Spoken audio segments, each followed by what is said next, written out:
Hello everybody, GrayStillPlays, and today I just wanted to take a look at a few of the things that have changed about No Man's Sky and Hello Games for the better, as No Man's Sky has made its trek from the teaser some years ago to where we are today.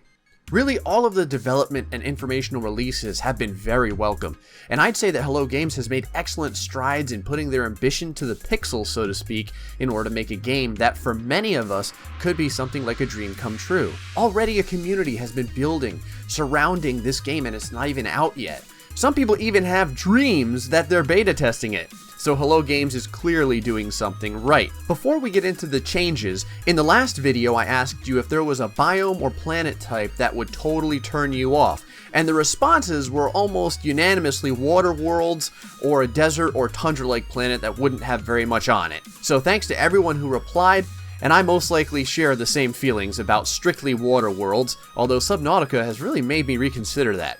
With that though, let's get into some of the changes that we've seen from both No Man's Sky and Hello Games. Number 1, Hello Games as a development team has really expanded.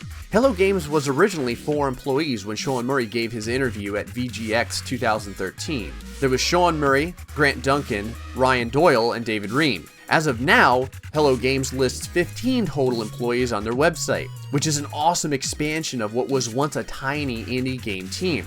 That is obviously a very welcome change, because it means that there's more minds and more talents that can go into creating No Man's Sky. Now, a personal favorite of mine is Bulam, one of the most fantastic video game sci-fi artists I've seen.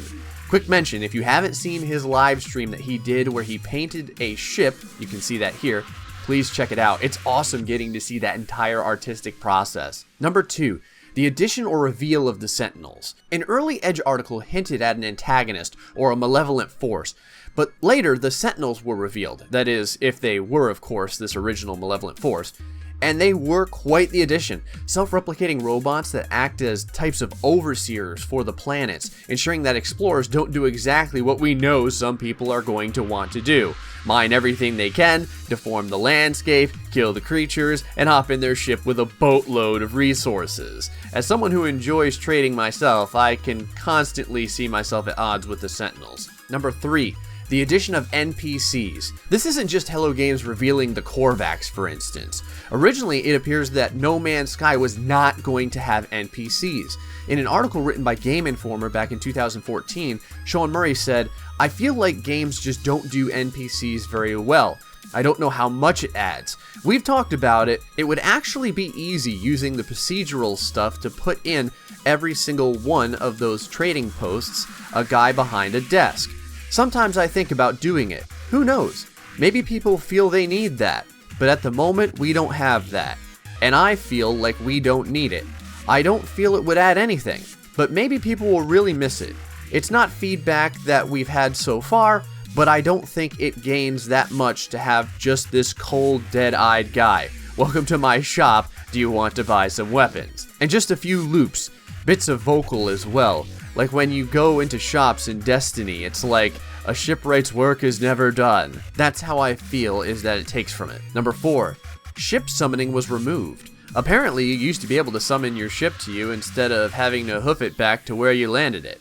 While that sounded pretty dang convenient, Sean Murray found people were summoning their ships for the most mundane of reasons. Sean said, "When we started off, you used to be able to summon your ship. You would land your ship, and then you could just walk anywhere, and you would press a button to summon it. I thought that was quite nice, but it made for weird gameplay because it wasn't like Destiny. People would just walk, summon, walk, summon. They were summoning it for practically a toilet break. They would walk and see something that was on the other side of this room and summon their ship and fly over there.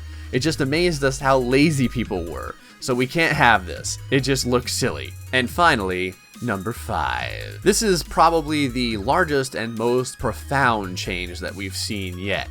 And that's going from incredibly smooth-skinned, shtick poster boy, baby-faced Sean Murray to battle-hardened and grizzled Nordic Viking warrior Sean Murray, whom it appears, along with making video games in his spare time, enjoys eating haunches of meat, tipping back flagons of ale, and riding his spaceship in order to lead galactic raiding parties. Anyway folks, I hope that you've enjoyed this video about some of the changes that have happened involving No Man's Sky and Hello Games, as both of these entities have developed. Now, let's turn to one of the changes. Let me ask you, Do you prefer to play in a world with your typical slew of NPCs, including the guy behind the desk at the trading post? Or would you prefer to just be left alone with your exploration? Feel free to leave your input in the comments section below, and as always, stay foxy and much love.